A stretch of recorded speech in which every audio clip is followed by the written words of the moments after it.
Selamat siang Indonesia. Anda menyaksikan seputar Bali terkini pukul 11 WITA bersama saya, Agus Jagatraya.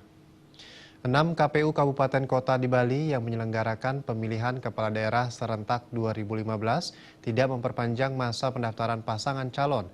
Pasalnya hingga pendaftaran ditutup 28 Juli 2015, syarat minimal 2 pasangan calon di masing-masing KPU sudah terpenuhi.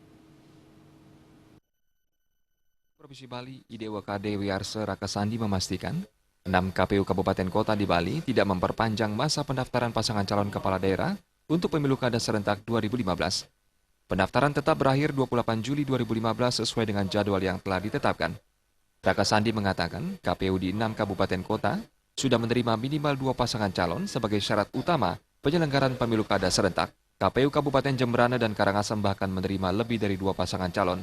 Dengan terpenuhinya syarat itu, KPU Kabupaten Kota sudah bisa menyelenggarakan pemilu kada tanpa harus memperpanjang masa pendaftaran pasangan calon. Dipastikan bahwa untuk seluruh KPU Kabupaten Kota yang ada di 6 kabupaten ini sudah ada pasangan calon yang mendaftar. Jadi rata-rata ada 2 pasangan calon.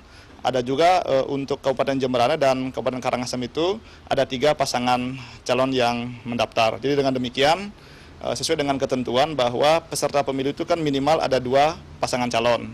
Jadi dengan terpenuhinya ketentuan dimaksud, tentu kami KPU Provinsi Bali maupun KPU Kabupaten Kota tidak akan memperpanjang pendaftaran pasangan calon untuk tahapan pertama ini. Setelah pendaftaran pasangan calon, tahapan selanjutnya adalah pemeriksaan kesehatan pasangan calon yang dilanjutkan verifikasi administrasi dan faktual terhadap semua dokumen yang didaftarkan ke KPU. Setelah itu, KPU Kabupaten Kota yang menyelenggarakan pilkada serentak akan melakukan rapat pleno untuk menetapkan pasangan calon.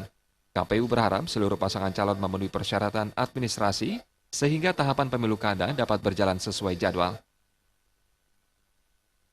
Pujiantini dan Winata, Bali TV. Pemirsa, demikian seputar Bali terkini kali ini. Terima kasih atas perhatian Anda. Selamat siang Indonesia.